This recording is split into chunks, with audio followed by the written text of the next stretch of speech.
What's going on, guys? Welcome back to the Pinfalls and Playbooks podcast, episode number 32. As always, I'm your host, Faiz Kabir, alongside my co-host, Fardan Khan. And guys, this episode is not going to be as crazy because we don't have a lot of sports going on right now as the NFL season wrapped up. And now it's pretty much just straight on to NBA season until MLB starts up again. So we're going to be talking about not really much sports recaps unless there's really big news that we're going to be covering. But as always, we're going to have our WWE recaps. And plus, this week we're going to be introducing a new segment we're going to talk about later on, so stick around for that. All right, guys, first off, we're going to start off our NBA recap. And by NBA recap, we're coming off the All-Star Weekend. So pretty much on my last episode, I pretty much got into All-Star Weekend, and we kind of saw examples of why the All-Star Weekend, specifically Saturday night, is not really working. And here was another prime example. Yeah, it's just over the years, it definitely, the entertaining aspect to it definitely diminished. And it's not like the fans want more. Like, we do want some encouraging things. Like, it doesn't feel like how it was 10, 15 years ago, you know what I mean? Yeah, so this year they got rid of the skills challenge because last year Wemby was cheating his ass off, so they kind of got rid of that. And then they had the shooting stars challenge. I believe the New York Knicks Cat Brunson and I believe Rick Brunson, right? Yeah. That team won that shooting stars. That's a fine little competition, I guess. Like, there's nothing crazy about it. It's just pretty much you have your current stars matched up with another older star on that team as well. So that's a good fun thing to see for especially young, like for the veterans that want to get part of All-Star Weekend. The other thing is the three-point contest, which is usually the best thing on the show. And this one we kind of had actually a close three-point contest. We had Con Knuppel, Damian Lillard, and Devin Booker were pretty much the big three showouts in this. Knuppel, as a rookie, put up 27 points, was pretty impressive. And he's not really known for a three-point shot either. Well, yeah, he's always had a burner, but it's true, obvious in the NBA season. He might be close to like the rookie record for three-pointers. Potentially, yeah. So, but then we also had Devin Booker, who was he's really good at these three-point contests. Yeah. He just has one of the best effortless shots that can just go in. But then we had Damian Lillard, who is now a three-time champion in this. He rose up from the dead when he hasn't played all season. Yeah, he hasn't played all season. He came out for this because I guess it's just like the way that I guess seniority at this point, especially how many times he won this competition. Right. And he pretty much won this. He put up 29 points.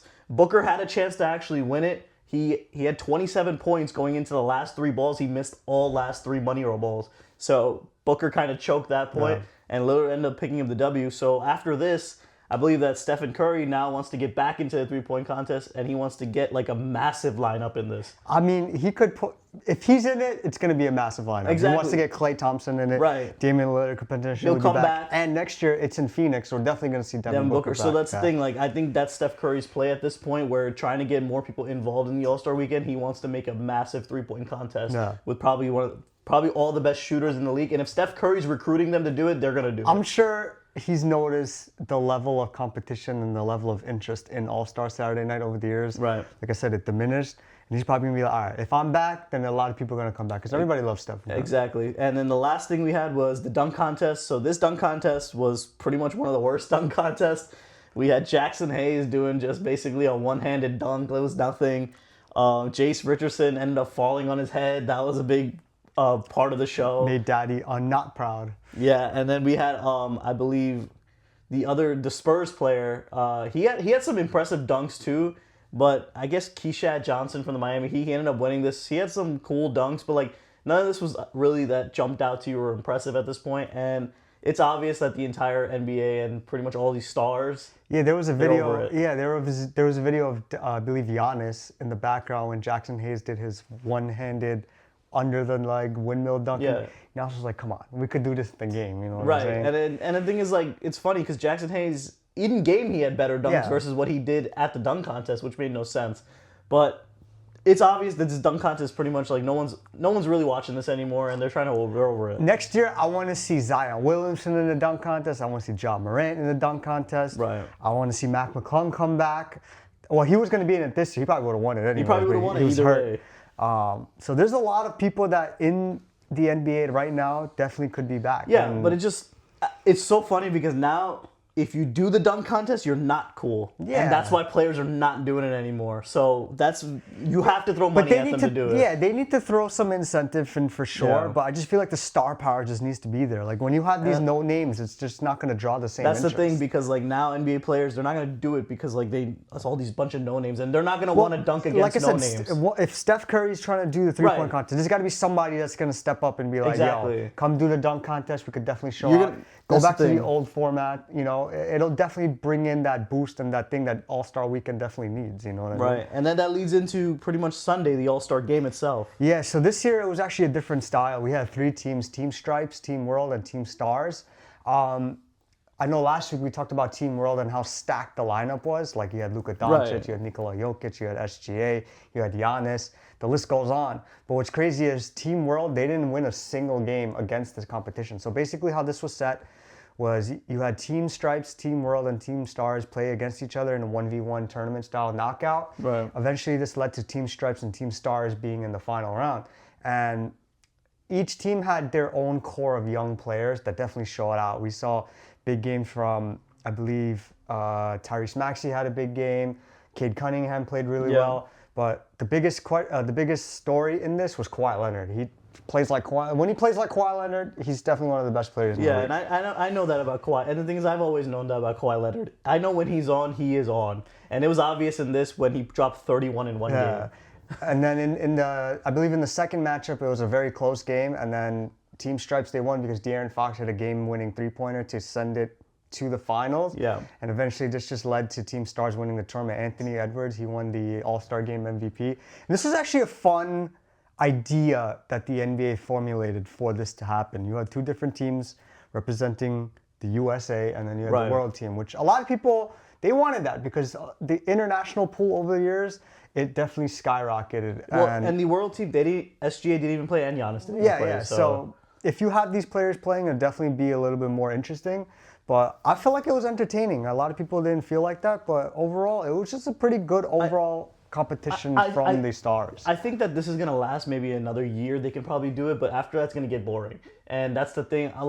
You can see a lot of the people that were on the Team Stars, the old heads, they all just want to go back to the East versus West lineup. Like, everybody just wants to go back to that. I have no problem with that. That's just the more interesting lineup because you can come up with some crazy people from each team to play against each other. And that's just been the main thing for as long as I can remember. Right, and then I think the way to do it is probably go back to the East and West format and have actually positions. Yeah, and not that's make true it positions. Too. Yeah, because then it actually makes you really think, okay, I have to pick this amount of players for that position. So it makes it more limited to even make an All-Star. Like for example, like when the All-Star starters got announced, the East had no center. Yeah. And the West had just had Giannis. Not Giannis. They had Wemby. They had Jokic. They had Doncic. Yeah. It was pretty much Team World. Just So overall, the All-Star weekend was pretty much whatever. Yeah. It was nothing crazy, but it was obvious that there was a little bit more intrigue in the All-Star game, and it was kind of shown with the players. It was definitely different. So let's see if they continue it next year because they got a lot of good feedback from the players itself, even though the media and the fans are whatever about it.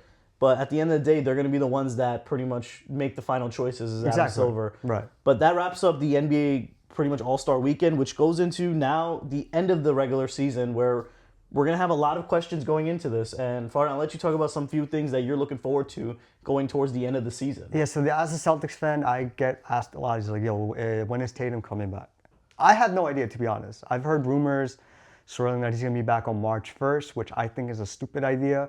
I feel like he should come back towards the end of the season when it's crunch time, when they have a playoff positioning secure, and they just need him to, I guess, get his mojo back for the playoffs, if that's what he wants to do. Right. Obviously, his health is more important than playing around in the regular season. And if you want to have him in the playoffs, that's one thing. But in the regular season, doesn't mean anything when the Celtics are going to be a top 5 seed in the Eastern Conference, regardless. Another thing we want to talk about is the Detroit Pistons. They're right now the best team in the East. They're going to hold on to that 1 seed, I think so too, barring some drastic drop-off from them. But Cade Cunningham, he's been playing like an MVP candidate. And the whole team in general, they've just been gelling like really well, you know? Like, from years past, we always thought the Pistons to be a putrid franchise. And now, well, 2 years ago, they're the worst record of all time. Yeah. So now it's like, the Detroit Pistons, they're back. And they're pretty, they kind of resemble the Bad Boys Pistons based on what we've been seeing on and off the field with them. Right, because you have your star point guard. Back then, you had the star point guard, and then you had a bunch of bullies down there. Isaiah Stewart, Jalen Duren. Right, and then you got your two guard, Aman Thompson, and Asar Thompson kind of resembles Joe Dumars a little bit. So it works out, and it's funny, like history does repeat itself later on, and you see that with the Pistons. I think one other thing you should definitely watch out is for the New York Knicks. Yeah. The New York Knicks are someone to talk about because they're extremely hot right now. Jalen Brunson, Cat, they can.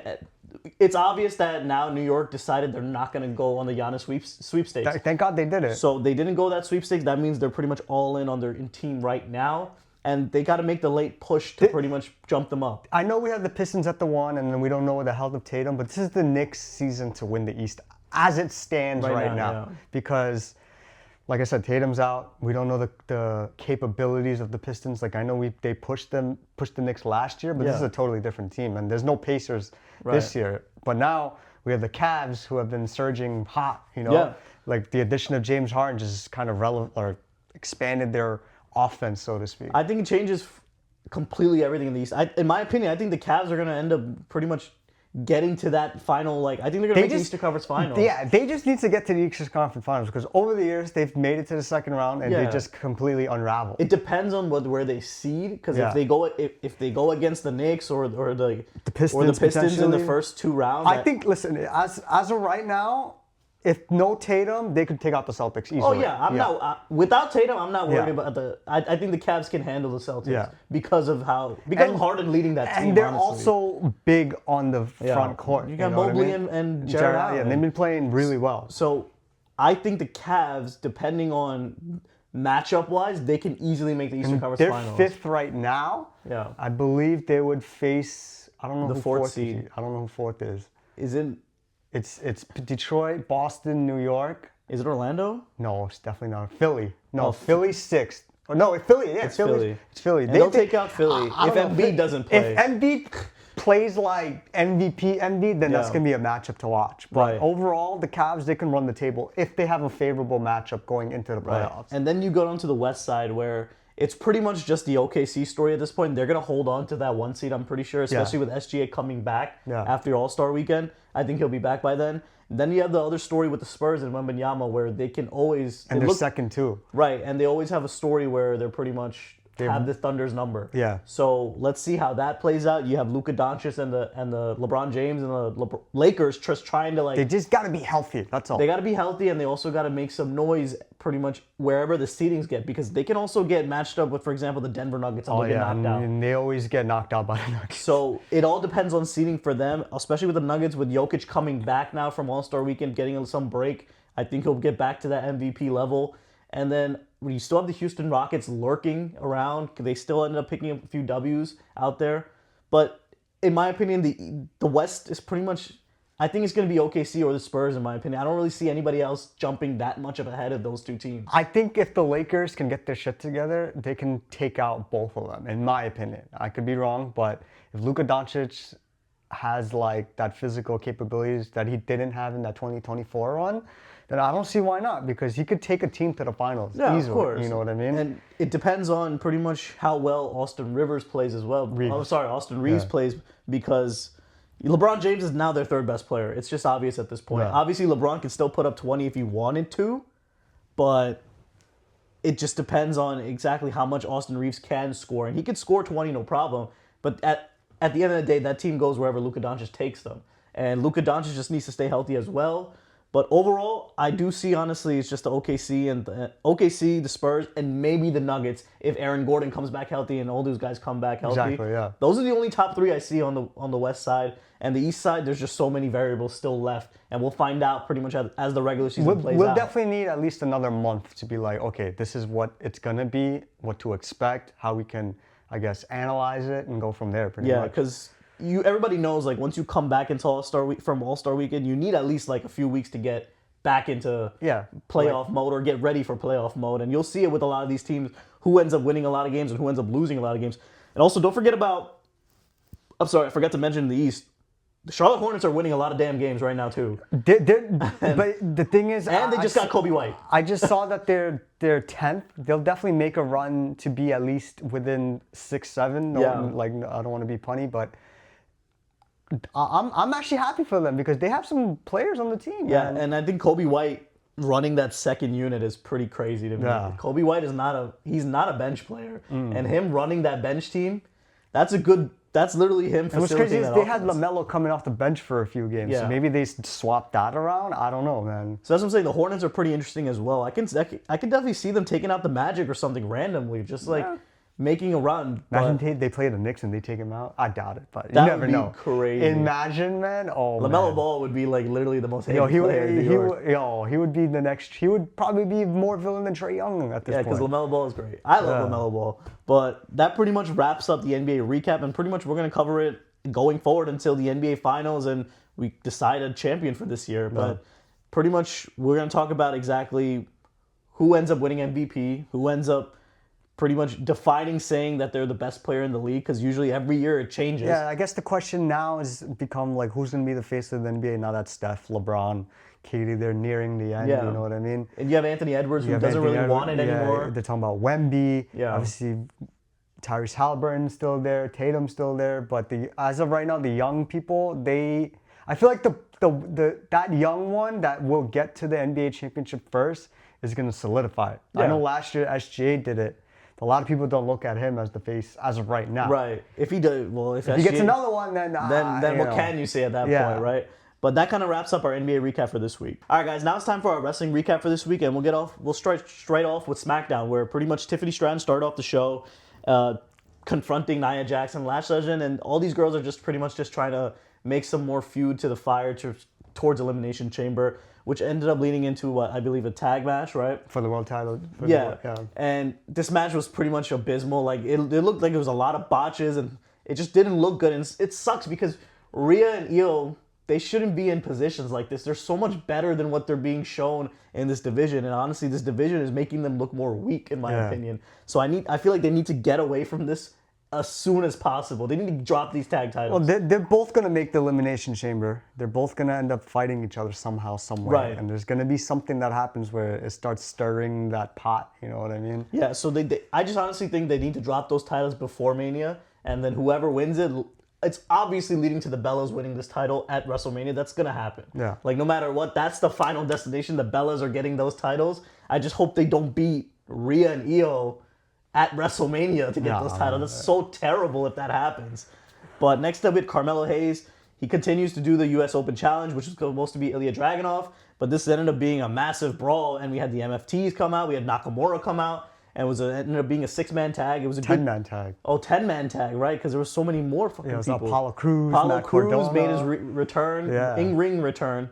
And it's good to see Apollo back. I haven't seen him in maybe like a year plus. Yeah. So it was good to see him back. But the thing is, like, SmackDown's 3 hours, so you gotta like add a lot of people to these shows to make it interesting at this point. Next up, I remember one other thing was a backstage segment with R-Truth and Damian Priest and Nick Aldis. They had Kit Wilson come out, who's doing his comedy gimmick at this point, and they're building to a Kit Wilson versus Obafemi match next week again. That's the big thing right now for Obafemi, and he's gonna pretty much just destroy Kit Wilson again. But there's obviously bigger motives for Obafemi. I think they just need to clarify exactly what it is going to be. What going show into he's Mania. going to be on? That's the real question. Right, that depends on what show he ends up signing on, and if we see what show he ends up being on, then you kind of have an idea what his Mania match will end up being. Right. Next up, we had Alexa Bliss. She won her qualifying match. She ends up being in the chamber. I think she's been in every single chamber, which is crazy to see, because the women's chamber has been in about a few years now at this point. Yeah. It's been close to almost 10 years at this point where they've been doing it, and Alexa Bliss has been in all of them. Next up, we had Trick Williams, who come out. He's ended up being one of the best promos on the show because of just his attitude, the music, everything. His whole character itself ends up being one of the best things of SmackDown. He had a good quick match with Rey Fenix because Rey Fenix is just a really good high flyer, makes the matches go much faster at this point. But Trick Williams, he has a qualifying match next week. Most likely he's going to qualify for the chamber. And then we had a backstage segment with Io with Julia. I know that's a feud that a lot of people want in the wrestling world because those two, they had a big feud back in Japan, and I'm pretty sure those two together will probably make a really good match in the future. But I don't think that's something they're going to do right now.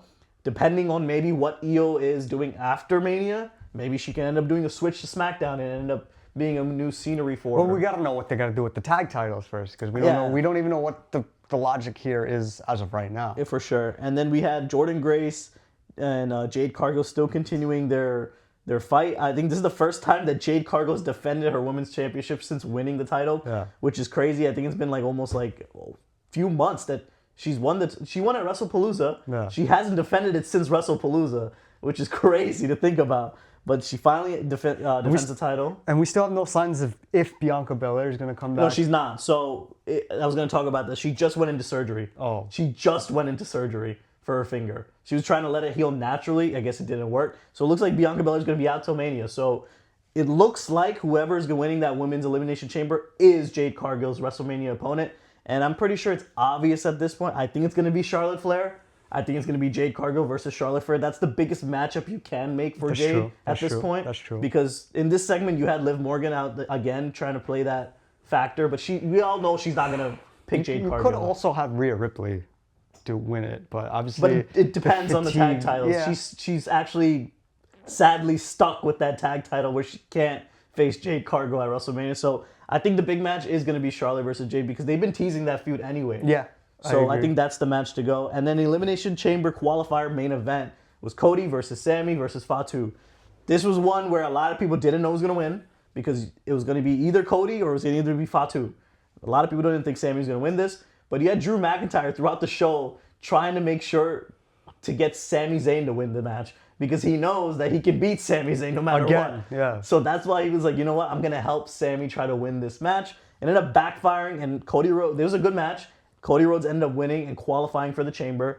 And at this point, it makes you think, all right, is Cody Rhodes most likely now the top favorite to win that Chamber at this point? I feel like obviously we're going to give our predictions next week, but if you think about it, Drew McIntyre's going to get involved again. Right. And if he gets involved again, then it makes you think like, all right, who's winning that Chamber? Because I feel like it has to be a SmackDown star. It's not going to be a Raw star. The Raw title's set already. It's CM Punk and Roman Reigns. That's set. So it's got to be a SmackDown star that wins that Chamber match. So it makes you think, who is it going to be? Most likely the obvious option is either Randy Orton or Cody Rhodes. I don't see anybody else really trying to win that Chamber at this point.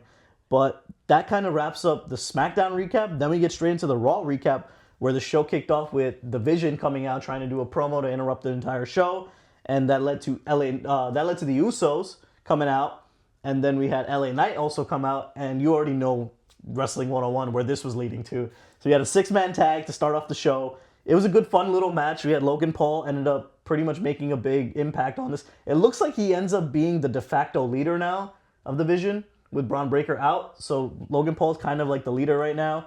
And they ended up picking up the W. LA Knight got laid out by Bronson Reed, and he was not seen for the rest of the night. And I was like, okay, I guess that makes sense. But you had Bronson Reed deliver the Tsunami Splash on Jimmy Uso, picks up the win. Logan Paul is confronting Michael Cole ringside, just trying to like talk shit to his face. Then you have the Masked Man who came out again, stomping Logan Paul. And this feud is going to just keep on continuing, probably until Mania at this point. And who knows? Is Seth Rollins going to be back by then? I think so, most likely, if they keep doing this angle. But it makes you think, all right, who is Seth facing then at Mania? Because at this point, it's not Braun Breaker. Braun Breaker is most likely out for Mania. So I don't know what the story is there. Is it going to be a tag match? Is Rollins going to get somebody to help him? There's been talks about Bad Bunny coming and training. Logan Paul and Bad Bunny's been going back and forth online. So it could be something where you have a Logan Paul and Bronson Reed versus Bad Bunny and Seth Rollins. That would be interesting. That would be a crazy, crazy match for everybody involved, honestly, because that might be one of the biggest matches on whichever night it ends up being on. Just because of the star power alone in that match. That's a story that a lot of people are talking about right now. It looks like that's the way to go because Braun Breaker is out. You can't do that big match with Seth Rollins one-on-one. So, and you can't have Seth versus Braun Breaker Seth versus Bronson Reed and Logan Paul. You can't do Seth versus Logan Paul. They did that already. True. At Mania. So it's like, you have to and have somebody with Seth at this point.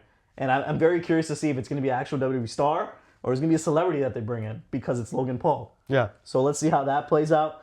Next up, we had a backstage segment with Adam Pearce and a mystery crate. Yeah. Where this mystery crate was pretty much saying that do not open till 2/28/26. Which is the Elimination Chamber. Elimination Chamber. It could be anything. It could be anybody. It makes no sense technically if there's a single person that's in that like crate. you can't have somebody sit there for 2 weeks talking about, like, logically. Logically, right? Yeah, because it's like, I remember last time they had something like this, it was Sting. Yeah, so like it could be anybody. It could be Jericho. A lot of people are talking about Jericho finally making an appearance. Could it be Jericho and Rollins teaming up together to face the Vision? That could be something. Or could it be Jericho leading the Vision now?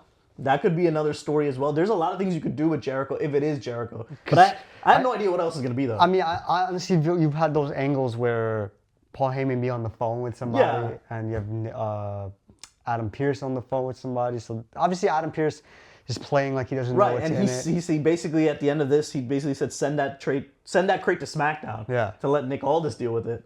So it makes you think like, okay, what is this going to be? They're going to do another segment on SmackDown probably with it. But next up we had Asuka. She ends up winning her qualifying match. I think she's been in all the Elimination Chambers. I think Asuka's been in all of them too as well. So it's like you have that core women that are always in all of these chamber matches. Then we had a promo battle between Finn Balor and Punk, just continuing their story, just trying to keep it hot until Elimination Chamber. At this point, we all know who's going to win, but it's just like, you got to keep building steam to it. And we all know that Punk's going to end up winning this match no matter what. But hopefully it's going to lead to end up Balor turning face. I think that's what the whole goal of this whole promo battle back and forth is, because Punk just keeps telling Balor that you're better than this and just keeps reinvigorating that idea. And I mean, once Punk beats him, I think Balor goes face at that point. Yeah. Next up, we had Penta beating El Grande Americano, Kaiser Americano. At this point, you gotta say which one it is, because now you got two active ones. He ends up winning this and becoming the number one contender for the IC title. So he's gonna end up facing Dominic Mysterio. I don't know when. I don't know if it's gonna be on a Raw. Most likely, it's gonna have to be on a Raw at this point because there's no other shows in between. So let's see if Dominic Mysterio, he's most likely going to hold on to that title anyway. Outside of the two Elimination Chamber matches, Punk and Balor, what else is on the Elimination Chamber? Becky and AJ, that's set. The whole card is set. Oh, so we could definitely talk about Elimination Chamber? Yeah, the whole well, we don't know who else is left to qualify. So that's true. There's still two other people left to qualify in each chamber matches. So we don't know for that, but Penta ends up winning his match, and he's going to face Dom Mysterio later on in a later date. Then we had an interesting video package for AJ Styles where I saw that. Yeah. It's going to be a tribute to AJ Styles next week. It makes you think, okay, what's going on here? Is AJ Styles really done? Is he pulling that Mark Henry crap, you know? It makes you think, because now I feel like at that point, it's just automatic for Gunther to come out at that and pretty much take shots at AJ at this point. Like, okay, I retired you at that point. You don't know when to quit. That's what I'm saying. Yeah. Is that something where Gunther pulls him back in to fight one more time at Mania? I don't know. Like, it makes you think those things, because it's like, why are they doing this segment for AJ Styles? And obviously it's in hometown, I get that. But you already know, if Styles comes out, Gunther's coming out. Raw's in Atlanta next week? Raw's in Atlanta. Oh. So if Styles comes out, Gunther's coming out. Yeah. So it makes you think, is Gunther going to bait him into coming back and fighting him again? Let's see how that goes. So I'm very curious to see how that plays out, especially going into Mania. Mm-hmm. Then lastly, we had the Elimination Chamber qualifier again, where it was Javon Evans versus Gunther versus Dominic Mysterio.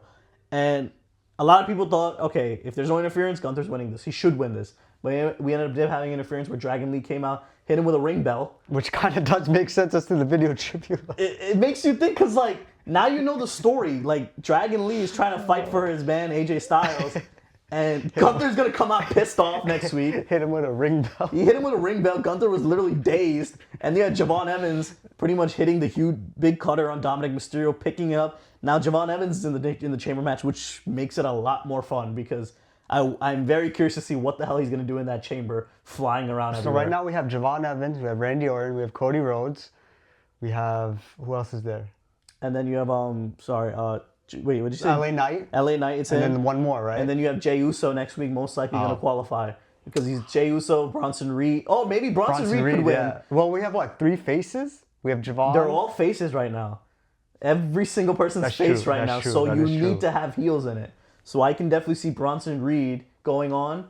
And on SmackDown side, Trick Williams has to go on. So there's 6 competitors. 6 competitors. So we have Javon, Randy, Cody, LA Knight. Yeah, and then you have to have Bronson Reed, I think. Bronson Reed. And then Trick Williams. That's your 6. Okay, that makes sense. I think that should be, because unless they do every face, which is ridiculous. I've never seen that before. Well, you have a heel champion. You have a heel champion, which makes sense because if you do it, but you got to throw some heels in there because it's just easy to work off of. That's true.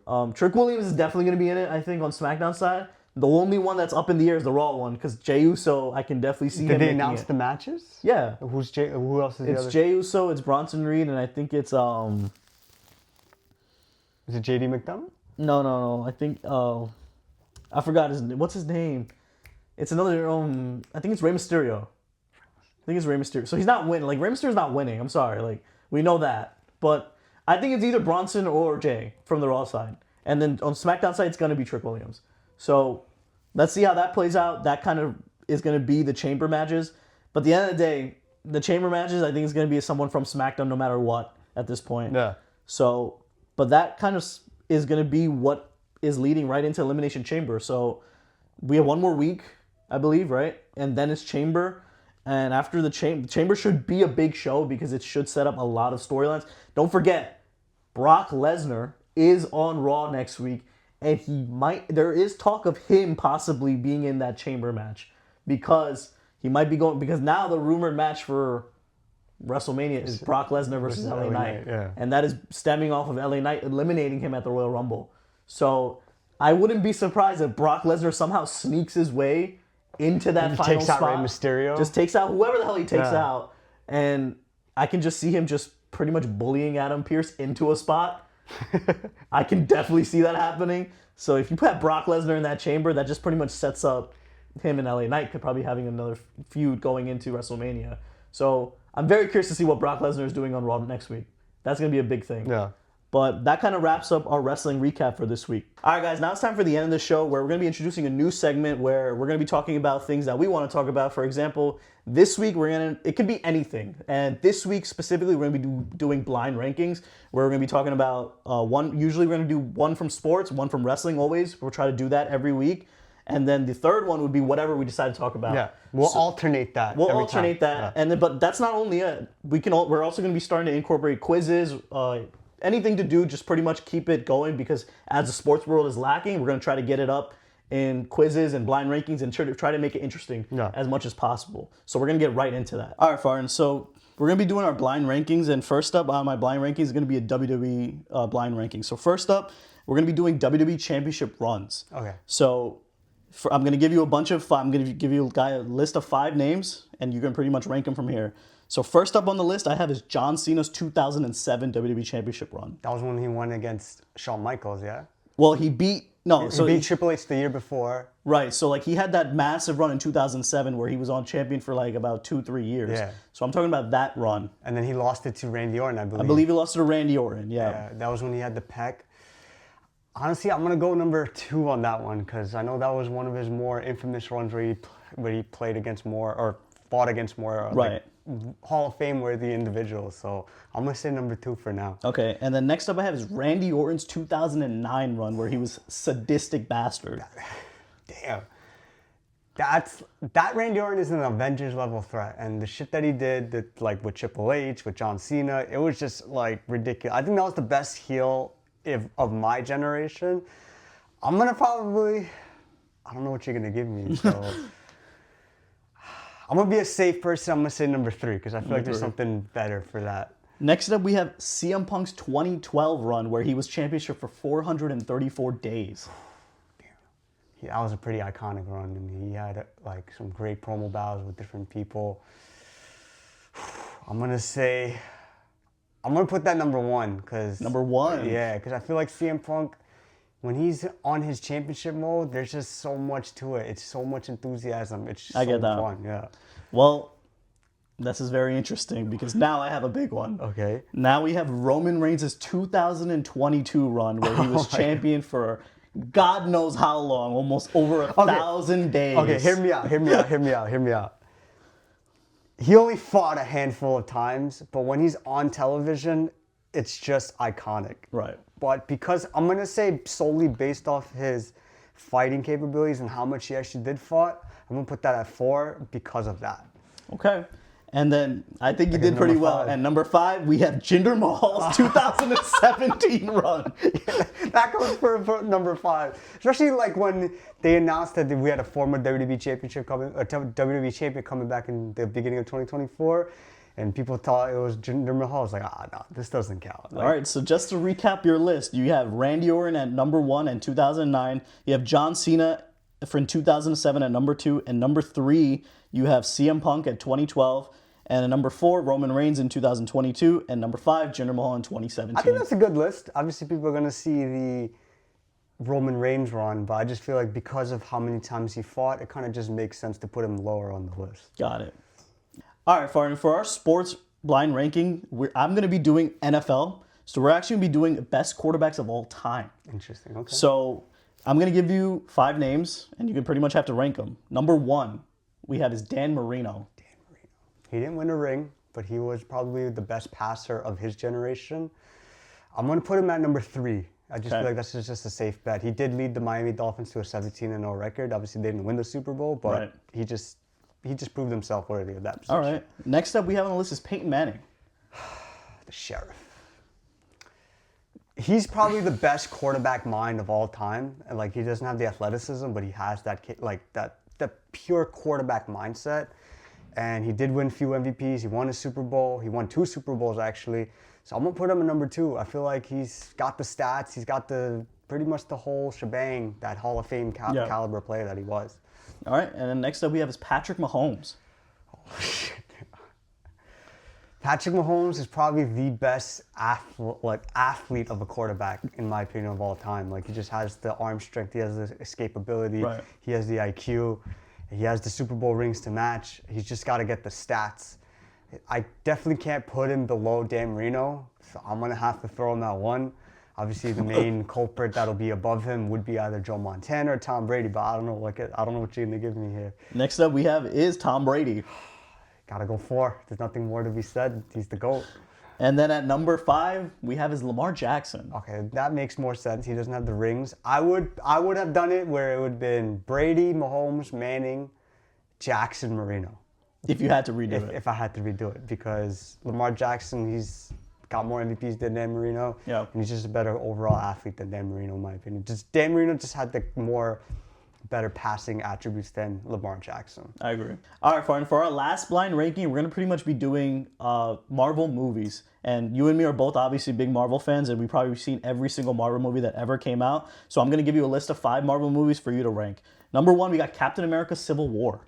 That was a really good movie. I think that was the best of the trilogy. Obviously, people talk about Captain America Winter Soldier, but because of the star power that was in that movie, what it meant for the MCU moving forward, I can't put it as high compared to other Marvel movies, so I'm gonna slot it in at 4 for now. At 4, yeah. Okay. Next up we have is Ant-Man 1. That's a forgettable movie. I'm gonna put that in number 5, to be honest. And I just feel like the whole Ant-Man trilogy, the second one was definitely better than the first one, and the third one, it just kind of didn't make sense because of the route that they went. But the first one, definitely forgettable. Next up we have is Thor Ragnarok. That's my favorite movie. A solo movie. And you know what's interesting? I don't know if you know this, like Ragnarok's been getting a lot of hate last few years, which is very interesting to see. A lot of people are not liking it anymore. But I just feel like the overall thrill to it, watching it in person, it was just like a surreal feeling. Like, compared to the other solo movies, what it meant, obviously, what the ending was with Thanos basically invading the ship, trying to get the Power Stone. But because that is my favorite Marvel movie, I would want to put it 1, but I'm going to be safe. I'm going to put it at 2. Next up, we have is Spider-Man No Way Home. That's got to go 1. I mean, like, you just can't beat Spider-Man No Way Home, in my opinion. All right, and then lastly we have is Avengers 1. I could go with number 3. I'm happy with the list. So pretty much your list is you have Spider-Man No Way Home 1, Thor Ragnarok 2, I believe you have Avengers 1. Avengers 1 at 3, and you have Thor Ragnarok at 4? No, sorry. I had Captain America Civil War at 3. No, 4. Oh, 4. And then you had Ant-Man 1 at 5. Yeah. All right, Faz. We're going to do the wrestling blind ranking first. Let's do it. And this one, it's going to be unique. I chose the Money in the Bank cash-ins. Okay. Your first one is Dolph Ziggler's cash-in against Alberto Del Rio in 2013, I believe. Right. That was, I believe it was in New York, actually, where it was a huge pop when Ziggler finally won that championship. I know a lot of people were pulling for him to finally get that big push, and they were happy to see it. It was a huge pop. I think it was also people didn't want to see Alberto Del Rio as champ anymore, so it was also that played a lot of factor. At that time, he had AJ Lee with him and Big E. Yeah. So I'm gonna put that at number 3. Number 3, okay, that's good. Next up, we had Dean Ambrose's cash in against Seth Rollins after he defeated Roman Reigns, and I believe Dean Ambrose won the Money in Bank the same night too. So I believe that's actually a historic night because all 3 Shield members were champions that night, and that title literally flip flopped all 3 nights. And all night, sorry. So I'm gonna actually, but I don't think that's gonna be on the level of Dolph Ziggler. I'm gonna actually put that at 5. At 5, okay. Next up, we had Daniel Bryan's cash in against Mark Henry at TLC in 2011. So Daniel Bryan's cash in, I don't think it's as big as what people make it out to be. I think he had a lot bigger moments, especially obviously WrestleMania 30, and even little big Raw moments where he had pretty much left the Wyatt family and everything. So I don't think it's super memorable on Bryan's level of things that he's done. So I'm going to put that at number 4. Number 4, okay. Your next up, Randy Orton's cash in against Daniel Bryan when Triple H pedigreed Daniel Bryan at SummerSlam. I think that's perfect. I'm going to put that at number 2 perfectly because I think that a lot of people were so happy that Bryan won the championship and then you had the Authority just take it away right from him. Yeah, that was an interesting time in WWE. And I think that was great. I think it was played out perfectly. Randy Orton was the perfect heel at that time to be the Authority figure, and I think it just worked out perfectly. He stole the title from Bryan at that point. Triple H screwed Daniel Bryan over, and that set up pretty much the path toward WrestleMania 30. Yeah. All right, and your number 1 slot, and in my opinion, I think you did a good job with this list, is the Heist of the Century Part 2. That's pretty much, I think that was great. So I think that was most recently on SummerSlam, right? So I think Seth Rollins did it perfectly. I think this was, people even say that's on par with his first cash-in because of he faked the injury. Right. There was a lot of factors playing into it. But I think that's a perfect list in my opinion. I think Rollins is number 1, probably in both cash-ins he ever had. I think Rollins owns the number 1 spot. All right, just to recap, you had the Seth Rollins cash against Punk at number 1. You had the Randy Orton cash-in against Bryan at number 2. You had Dolph Ziggler's cash-in on Del Rio at number 3. You had Daniel Bryan's cash-in against Mark Henry at number 4, and you had Dean Ambrose's cash-in against Rollins. I think that's a perfect list. That is a perfect list. The only one I would probably interchange is maybe Ziggler and Randy. Yeah. But I think I'm going to be okay with that because I think Randy's one had more of an impact going into the bigger show. Makes sense. All right, Faz, we're going to do the sports blind ranking for this week, and then this week I'm going to do the best NFL hands. Okay. So your first name up is DeAndre Hopkins. DeAndre Hopkins, he is obviously one of the best receivers of our recent generation. I think he's barely had a lot of drops in his career. He started dropping the ball a lot more later on in his career, but in the beginning, he was pretty much, he grabbed everything that was out there. He has a lot of Moss moments as well. I think I'm going to be comfortable with him at number 3. Okay. Your next name up, Davante Adams. Davante Adams, I think, is a better receiver than DeAndre Hopkins as well, but I also think he has better hands as well too because he obviously had played with Aaron Rodgers where they made a lot of his career.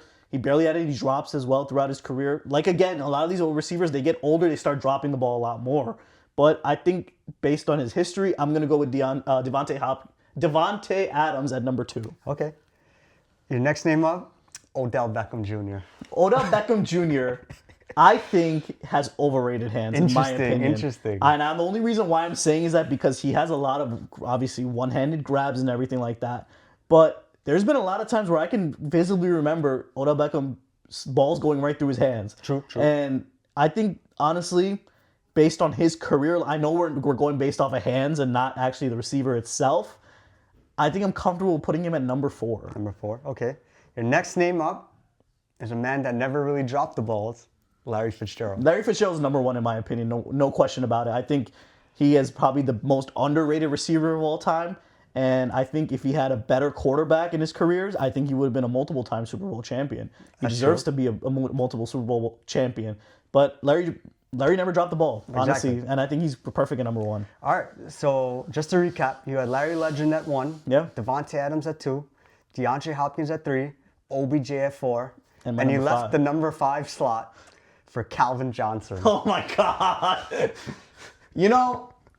Is it crazy to say that Calvin Johnson, he obviously should be higher on that list, but hands-wise, I think he was just really good at just getting the ball up in the air because he was so much bigger than everybody. His catch radius compared to the other four, definitely better than the other four. I think so too, and that's because I think he's just so much bigger than all those receivers. That's true. And I think that's the only reason why. But if we're talking about hands and we're talking about people that don't ever drop the ball, I think it's okay with Calvin putting at number 3 in my opinion. I would have switched him around, and I think I would have dropped Odell Beckham to 5, and then I think my top 2 is good though. I'm gonna roll with Larry and Devontae. It works there. Then Calvin, and then I put in it's Calvin, and then it would be what was his name?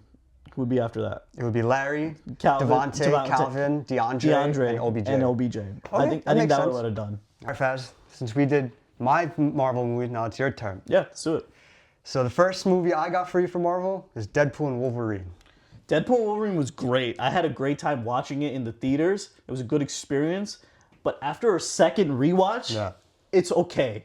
I don't think it's super crazy. I think the acting chemistry between Deadpool and Wolverine, Hugh Jackman and Ryan Reynolds, was great. I think that made the movie itself. But as a movie and storyline and everything wise that way, I think I'm okay with putting it at number 4. Number 4, okay. Your next movie up, Doctor Strange 1. Doctor Strange 1 was a good movie. I think there was nothing really memorable about it, in my opinion. It was a good way for introduction for Doctor Strange. It was great to see all the crazy scenes at the time. At that time, it was great to see all those magical scenes in MCU. But I'm okay with putting it at number 5. Number 5, okay. Your next movie up, The Eternals. So, okay, The Eternals, in my opinion, I think it's overhated. That's what I was going to say. I think The Eternals has a lot of upside to it. I thought the main characters was really good. I thought there was good scenes, especially with the person that had the super speed scenes. Those were really great. I think there was a lot of upside to that movie, especially with all those cameos, and a lot of people thought that the after credit scenes were going to go into something bigger, but that movie just didn't make enough money, and that's why a lot of people hate it in the general public. But I'm okay with putting it at number 3, honestly. I also think that COVID definitely played a part in the box office aspect. Because it did get delayed a few times exactly, as well. For sure.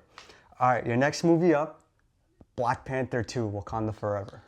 All right, this would have been lower on my list, honestly, but obviously this movie had a lot of factors that played into it. We had the passing of Chadwick Boseman, which ended up Ryan Coogler having to rewrite the whole entire script. Pretty much. So that played a huge factor. I thought Namor was great. I thought Shuri was fine. And I don't think she deserves the hate that she got for when she did the role. Yeah. I thought she was perfectly fine and capable for it.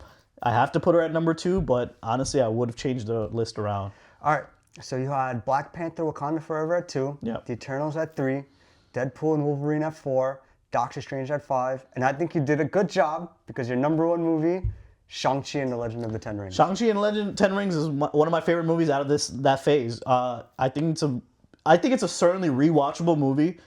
I love watching all the Asian culture, and especially in the fight scenes were probably the best ever I've seen MCU do in a live action movie. I think Shang-Chi's a great character. I've been dying to see him in another project already. It's been forever since we've seen him in anything. So I think it's going to be great to see him, especially in the new Avengers movies coming up. All right, guys, that's the end of the episode. Thank you guys for joining us, and we'll see you guys next week. Peace.